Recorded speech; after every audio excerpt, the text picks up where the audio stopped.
데살로니가 선교는 바울이 별명을 얻은 선교였습니다. 바울 일행을 시기하던 유대인들이 지어준 별명인데요. 어떤 별명이었습니까? 온 천하를 어지럽게 하는 사람들, 그런 별명이었습니다. 바울이 전한 복음을 들은 사람들 중에 다수가 예수님을 믿고 따르게 된 일들이 그들에게는 세상을 어지럽히는 일로 보였던 것입니다. 소위 말하는 부흥이라는 거대한 무브먼트가 그들에게는 세상을 어지럽히는 일로 보였던 것입니다. 시기심으로 가득 찬 유대인들과 그에 동조하던 이방인들이 바울을 붙잡으려고 했지만 야손과 다른 신자들의 도움으로 그들의 광기 어린 계획은 무산되었습니다.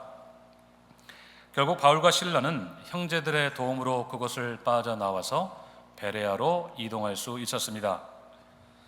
오늘 본문은 그 베레아에서 있었던 일입니다. 이곳 베레아는 데살로니가에서 남서쪽으로 약 45마일 정도 떨어진 곳에 위치한 작은 도시입니다. 현재는 베리아라는 작은 도시인데요. 지도를 한번 보시겠습니다. 바울의 2차 선교 여행의 지도인데요. 지도를 잠깐 보시면 지도 우측에 안디옥에서 출발한 바울은 서쪽 소아시아로 이동을 하는 중에 선교를 막으시는 성령님의 인도하심을 따라서 그리스 북쪽 마게도냐 지방으로 건너갔습니다. 지도 왼쪽 상단에 마게도냐 지방이죠. 루디아와 간수가 회심했던 빌립보가 첫 번째 선교지였고, 또 남서쪽으로 계속을 이동하면서 바울은 데살로니가를 거쳐서 오늘 베레아에 이르게 되었습니다. 오늘도 바울은 실라와 함께 유대인의 회당에 들어갔습니다. 선교지를 옮길 때마다 바울이 가장 먼저 찾아간 곳이 회당이었죠. 데살로니가에서도 그랬듯이 바울은 베레아에 가서도 가장 먼저 유대인의 회당에 들어갔습니다. 목적도 동일했습니다. 성경 말씀을 가지고 예수 그리스도의 십자가와 또 부활에 담겨 있는 그 깊은 의미를 잘 풀어서 설명하기 위해서였습니다. 그런데 오늘 누가는 그 말씀을 듣는 베레아 사람들의 모습에 주목하고 있습니다. 11절 말씀을 함께 읽겠습니다. 시작. 베레아에 있는 사람들은 데살로니가에 있는 사람들보다 더 너그러워서 간절한 마음으로 말씀을 받고 이것이 그러한가 하여 날마다 성경을 상고함으로. 아멘. 베레아 사람들이 어떻게 말씀을 받았다고 했습니까? 간절한 마음으로 말씀을 받았다고 했습니다. 간절한 마음으로 말씀을 받았다는 것은 그들이 얼마나 열정적으로 말씀을 받았는지를 말해줍니다. 만약에 우리가 그 현장에 가 있다고 생각해 봅시다. 바울의 말을 듣는 그들의 모습이 어떻겠습니까? 한마디 말씀도 놓치지 않으려고 두 눈을 부릅뜨고 열심히 듣는 모습이었을 것입니다. 꾸벅꾸벅 조는 사람이 있었을까요? 너무 지루하다고 자꾸만 시간을 확인하는 사람이 있었을까요? 아니면 몸은 여기에 있는데 마음은 딴 데가 있는 그런 분들이 있었을까요? 없었을 것입니다. 단 한 사람도 예외 없이 바울이 가르치는 하나님의 말씀에 온 신경을 집중했을 것입니다. 그것은 이례적인 사건이 아니었습니다. 11절 하반절을 다시 보십시오. 간절한 마음으로 말씀을 받은 그들이 이것이 그러한가 하여 날마다 성경을 상고했다고 했습니다.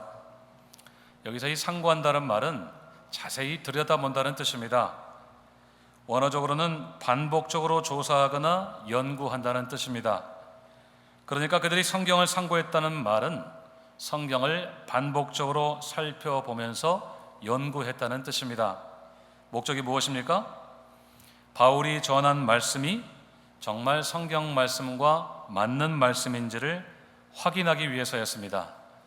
이것이 그러한가 하여 라는 말이 바로 그런 뜻입니다. 그들이 그것을 얼마나 자주 했습니까? 날마다 했다고 했습니다. 그들은 날마다 회당에 모여서 바울의 가르침을 간절한 마음으로 듣고 그것을 성경과 대조해 보면서 확인했다는 것입니다.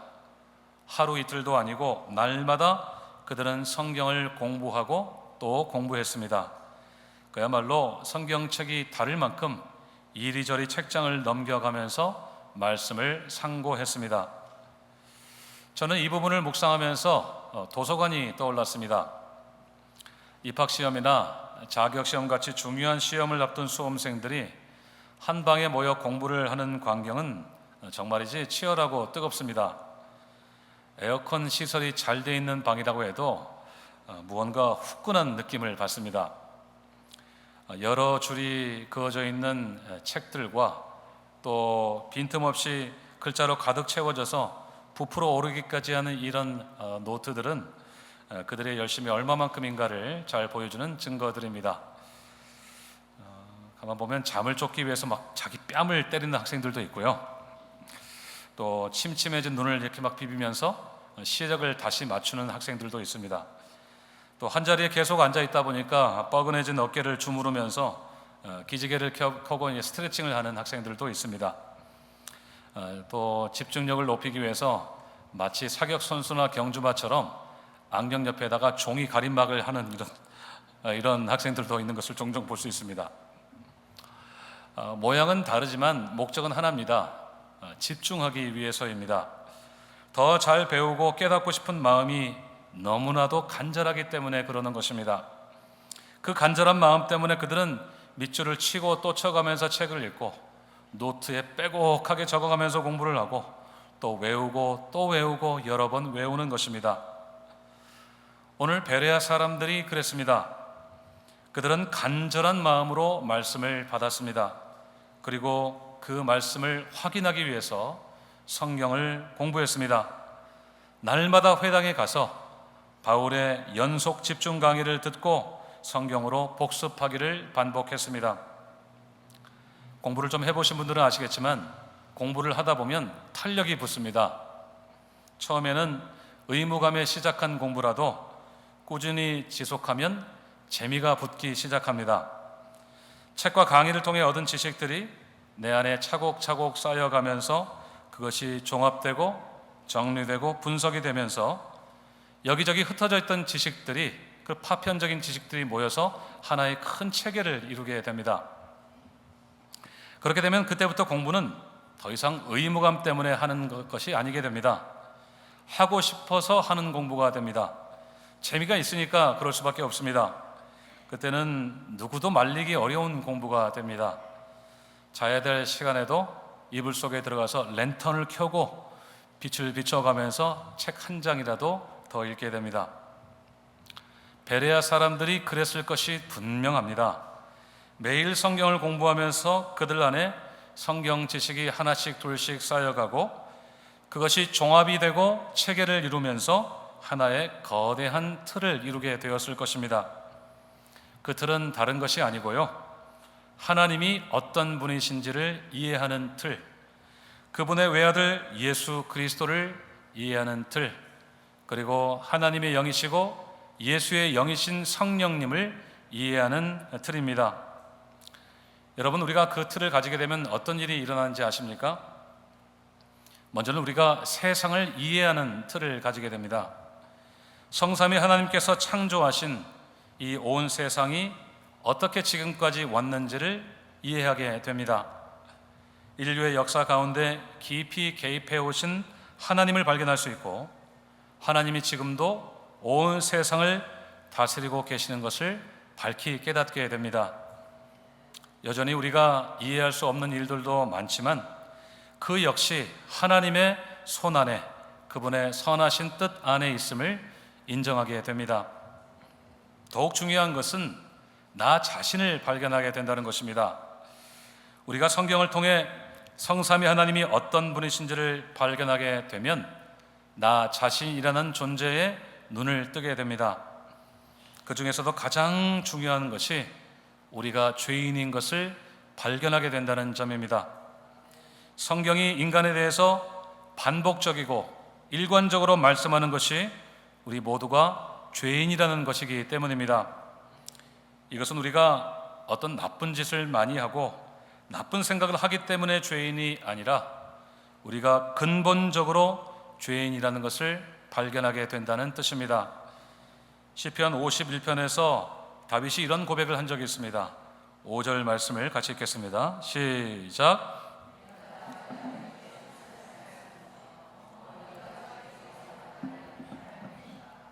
아멘.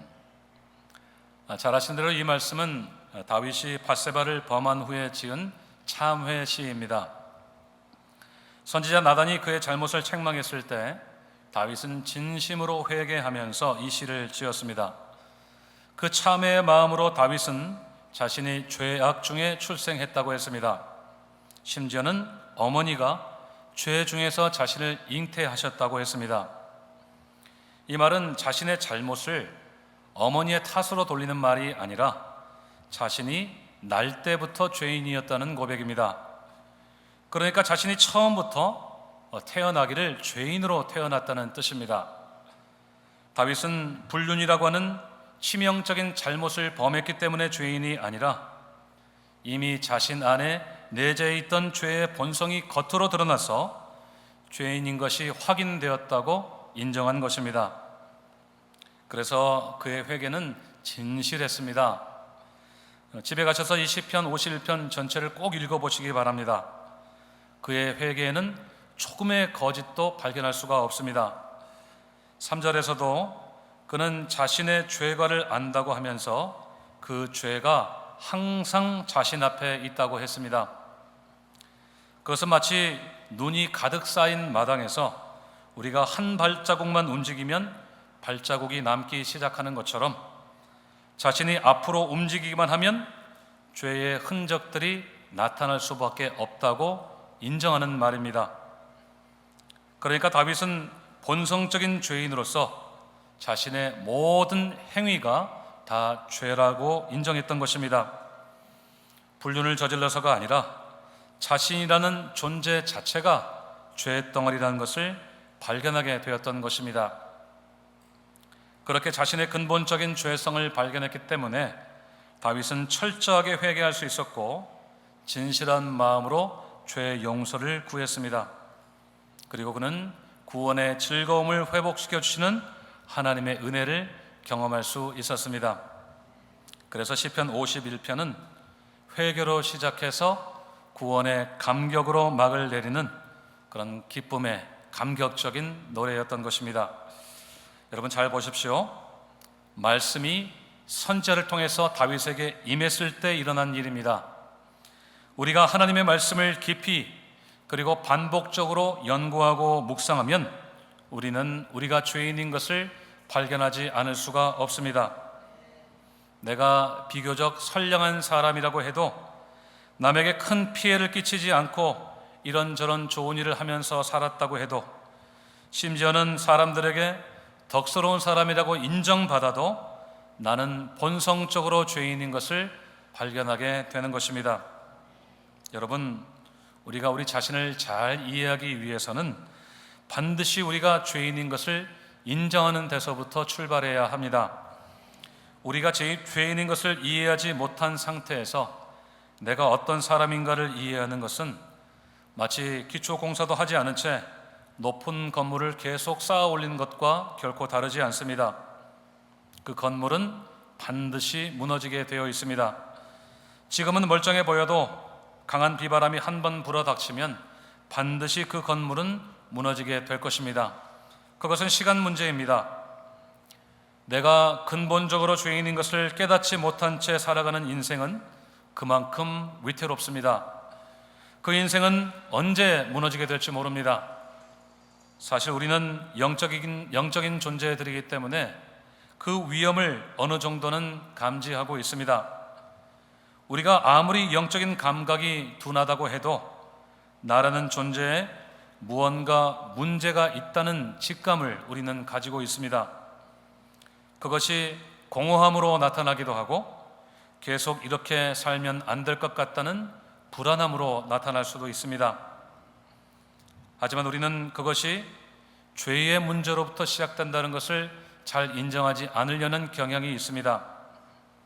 그래서 우리는 그러한 부정적인 감정이나 불길한 이해감을 해소하기 위해서 많은 노력들을 합니다. 사람들이 즐겨하는 취미나 여가 생활을 하기도 하고 여행을 떠나기도 합니다. 또 내 인생에 쌓여만 가는 문제들 속에서 나를 탈출시키기 위해서 배낭을 단단히 싸서 저 산티아고 순례길로 무작정 떠나는 사람들도 있습니다. 무념무상을 위해서 조용히 명상을 하는 사람도 있고 내면을 건강하고 풍요롭게 한다는 내용의 강의를 찾아 듣기도 합니다. 하지만 이 모든 노력들은 죄의 문제가 해결되기 전까지는 무용지물입니다. 잠시 죄의 고통으로부터 나를 끄집어내는 일시적인 진통제 처방은 될지 모르겠지만 그 고통의 원인을 근본적으로 수술하고 치료하는 그런 처방이 될 수가 없습니다. 그 고통이 언제 어떤 상황에서 빵 하고 터질지 알 수가 없습니다. 심각한 공허감과 불안감 그리고 무기력함이 찾아오면 우리의 인생은 속절없이 무너질 수밖에 없습니다. 심지어는 우리의 신앙생활도 마찬가지입니다. 우리가 죄인임을 인정하지 않고 혹 인정한다고 하더라도 형식적으로 인정하는 정도에서 지속하는 신앙생활은 결코 우리를 근본적으로 바꿀 수가 없습니다. 우리는 죄인으로 태어난 존재이기 때문에 누군가 나를 건져주지 않으면 나 자신의 죄성에 파묻혀서 결국에는 파멸로 갈 수밖에 없는 존재인 것을 우리는 인정해야 합니다. 그러기 전까지는 우리의 신앙생활이 결코 우리를 바꿀 수 없다는 것을 우리는 인정해야 되는 것입니다. 아무리 오랜 신앙생활을 해도 우리 자신에게는 변화가 없는 것입니다. 우리가 성경적인 지식이 많고 명설교를 듣는다고 해도 우리가 잘 바뀌지 않는 이유가 바로 거기에 있습니다.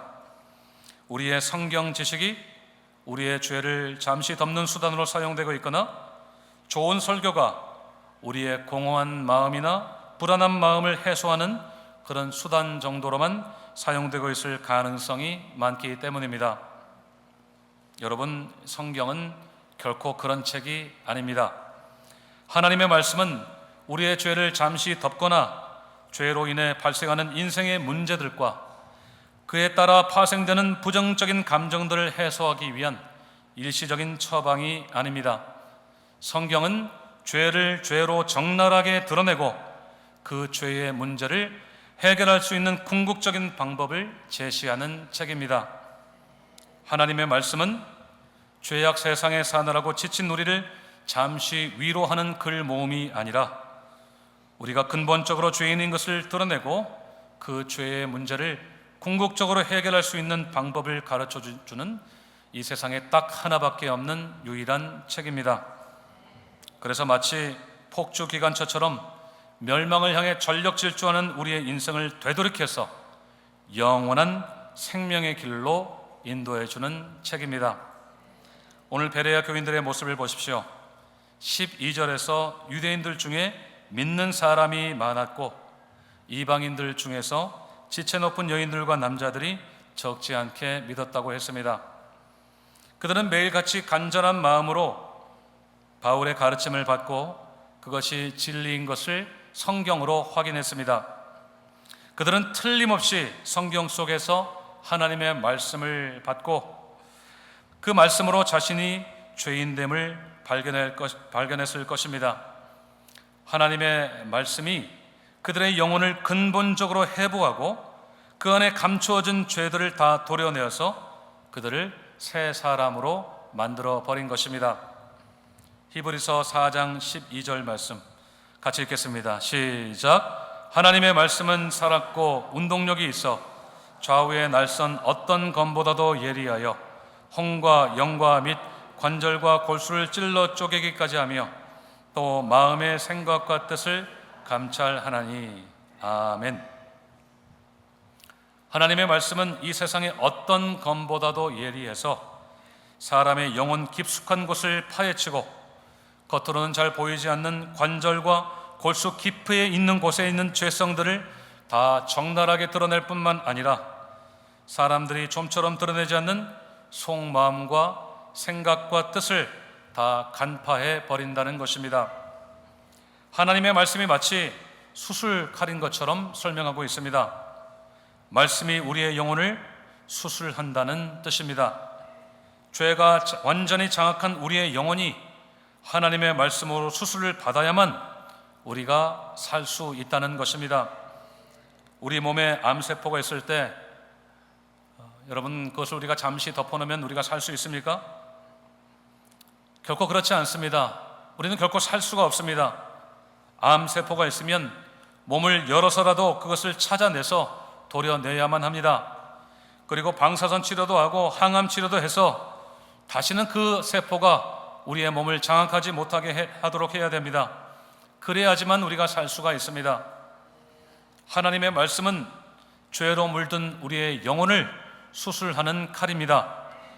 좌우의 날선 검 같은 날카로운 말씀이 마치 채집인 양 우리의 영혼에 자리 잡고 있는 죄들을 다 찾아서 도려낼 뿐만 아니라 그 말씀에 강한 빛을 쬐어서 더 이상 죄가 우리의 안에 자리 잡지 못하게 합니다. 그것은 하나님께서 말씀을 통해 우리가 스스로 죄인인 것을 철저하게 인정하게 만드는 그런 과정을 통해 일어나는 일입니다. 좀처럼 쉽게 드러나지 않는 죄들이 마음과 생각을 감찰하는 말씀의 능력 때문에 적나라하게 드러나는 과정 속에서 일어나는 일들입니다. 사랑하는 여러분, 신앙생활은 그제서야 진정으로 시작되는 믿음의 여정인 것을 믿으시기를 바랍니다. 우리의 삶에 근본적으로 변화가 나타나는 참다운 성화의 삶은 우리가 말씀을 통해 죄인인 것을 인정하고 나서야 그제서야 시작됩니다. 그러기 전까지 우리의 신앙생활은 종교생활에 불과하다고 해도 결코 과언이 아닙니다. 내가 죄인인 것을 좀처럼 인정하지 않고 드리는 예배, 성경 읽기, 봉사, 교제는 죄책감을 일시적으로 무마하는 종교생활인 것을 잊지 마시기를 바랍니다. 결코 거기에는 변화가 나타날 수가 없습니다. 오늘 베레아 성도들의 삶은 분명히 달라졌을 것입니다. 비록 누가가 그들이 예수님을 믿은 후의 삶에 대해서 설명하고 있지는 않지만 저는 분명히 그들이 완전히 새로운 사람이 되었을 것을 믿습니다. 그들은 말씀을 연구하면 연구할수록 자신들이 대책 없는 죄인인 것을 분명히 깨달았을 것이고, 바울이 전하는 예수님의 십자가 죽음과 부활만이 근본적인 해결책인 것을 마음 깊이 깨달았을 것입니다. 그리고 그들의 영혼은 하나님의 말씀으로 대수술을 받았을 것이고, 그들은 완전히 거듭나 새로운 삶을 누리게 되었을 것입니다. 그들의 영혼이 더 이상 죄에 결박된 묶여있는 영혼이 아니라 자유로운 영혼이 되었을 것입니다. 그리고 그들은 그 은혜 안에서 계속해서 성장의 성장을 거듭했을 것입니다. 거듭난 후에도 그들은 계속 간절한 마음으로 말씀을 받고 그 말씀 속에서 자신의 악함을 발견하고 하나님의 은혜를 간절한 마음으로 구했을 것입니다. 그것이 그들을 예수 그리스도의 삶과 성품을 닮게 하는 변화와 성장과 성화로 이어졌을 것입니다. 여러분, 그들이 그럴 수 있었던 이유가 무엇이었을까요? 그들이 하나님의 말씀을 그렇게 간절한 마음으로 받고 묵상하는 중에 구원받고 그 말씀의 능력으로 변화받을 수 있었던 원동력이 무엇이었을까요? 그것은 그들의 마음이 너그러웠기 때문입니다. 11절을 다시 보시면 베레아 사람들은 데살로니가에 있는 사람보다 더 너그러웠다고 했습니다.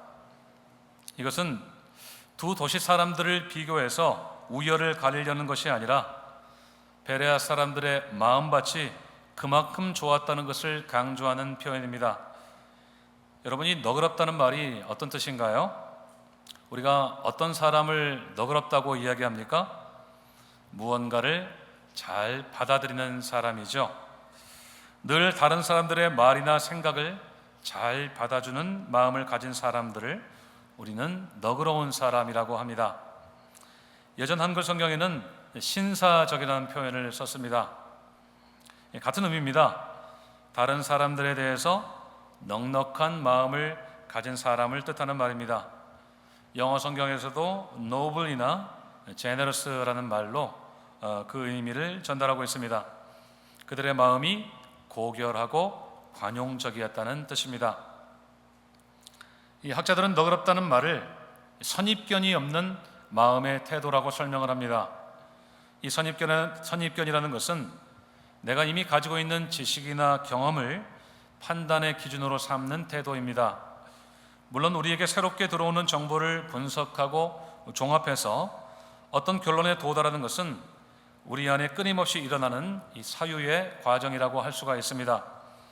하지만 이 과정에서 선입견이 개입하게 되면 우리는 중요한 것을 놓치게 되거나 본래적인 의미를 왜곡하는 결과를 초래할 수가 있습니다. 오늘 누가는 베레아 사람들에게 그런 선입견이 전혀 없는 것을 강조하고 있습니다. 그들은 자신들이 이미 가지고 있던 성경 지식을 가지고 바울의 메시지를 판단하려고 하지 않았습니다. 그들의 마음은 너그럽고 신사적이고 또 고결해서 바울이 전하는 메시지를 간절한 마음으로 받을 수 있었습니다. 그리고 그 메시지를 성경과 비교하면서 마침내 예수님을 믿고 구원을 받았습니다. 만약에 그들의 마음이 너그럽지 않았다면, 그들이 관용적이지 않았다면 없었을 일이었습니다. 그들의 마음이 선입견으로 가득 차 있었다면 아마도 그들은 바울이 전하는 메시지를 두 팔짱을 끼고 들으면서 그의 메시지를 반박하려고 했을 것입니다. 그들은 결코 성경을 찾으려고 하지도 않았을 것이고 바울과 심한 논쟁을 벌이다가 그를 회당 밖으로 쫓아냈을 것입니다. 하지만 그들은 너그러운 사람들이었기 때문에 바울이 전한 메시지에 거듭날 수 있었습니다. 그들의 너그러운 성품이 그렇게 영적인 풍성한 열매로 이어진 것입니다. 우리도 베레아 사람들처럼 너그러운 사람들이 되어서 그들처럼 참다운 믿음의 사람들이 다 되실 수 있기를 간절히 바랍니다. 선입견이 없이 하나님의 말씀을 받고 그 말씀을 날마다 상고하는 중에 늘 변화와 성장의 열매를 맺는 우리 모두가 될 수 있기를 간절히 바랍니다. 그렇다면 여러분, 우리는 어떻게 그 너그러운 마음을 가질 수 있게 될까요? 나는 성격이 급해서 저는 틀렸습니다, 이렇게 생각하시는 분도 어떻게 하면 너그럽고 그렇게 고귀한 마음을 가질 수 있을까요? 이 너그럽다는 말의 이 원어는 유게네스라는 뜻입니다. 이 단어는 좋은 출생이다, 이런 뜻을 가진 말입니다. 헬라어 접도 유라는 말은 좋다는 뜻이고요, 게네스라는 말은 출생이라는 뜻입니다. 우리가 창세기를 영어로 어떻게 부릅니까? 제네시스, 제네시스죠. 출생이라는 뜻이죠. 이 유게네스라는 이름에서 나온 영어 이름이 바로 유진입니다. 유진은 좋은 출생, 잘 태어난 사람, 잘난 사람, 이런 뜻이 될 수도 있겠습니다. 그렇게 볼 때 이 너그러운 마음은 좋은 출생으로 주어지는 마음이라고 할 수가 있습니다. 조금 다른 말로 하자면 마음이 새롭게 태어나야 된다는 뜻입니다. 지금 현재의 마음으로는 안 되고 새로운 마음이어야 너그러운 마음이 될 수가 있다는 것입니다. 이 말을 성경적으로 풀면 마음의 할례를 받는 것이라고 할 수가 있습니다. 할례는 무언가가 존재적으로 새롭게 된다는 상징적인 의미입니다. 신명기 10장 16절에서 모세는 이스라엘 백성들에게 유언으로 남긴 권면에서 마음의 할례를 행하고 다시는 목을 곧게 하지 말라고 했습니다. 그러니까 교만한 마음이 할례를 받고 새롭게 되어야 된다는 뜻입니다. 이미 살펴보신 사도행전 7장 51절에서 스데반은 유대인들에게 이렇게 말했습니다. 목이 곧고 마음과 귀에 할례를 받지 못한 사람들아, 그랬습니다. 순교의 마지막 순간에 마음이 새로워지지 않고 아는 그들을 책망하는 스데반의 말이었습니다. 스데반은 계속 이렇게 이어갔습니다. 너희도 너희 조상과 같이 항상 성령을 거스르는도다. 그들이 계속 성령을 거스른 결과 그들의 마음이 완고해져서 마음도 듣는 귀도 좀처럼 바뀌지가 않는다는 것입니다. 여러분, 여기에 우리의 마음이 새로워지는 힌트가 있습니다. 그것은 바로 성령입니다. 성령은 우리의 마음을 새롭게 하시는 하나님의 영이십니다. 성령은 우리 안에 단단하게 굳어지고 고정되어서 점점 생명력을 잃어가는 우리의 마음을 새롭게 하시는 하나님이십니다. 에스겔서 36장 26절을 다 함께 읽겠습니다. 시작.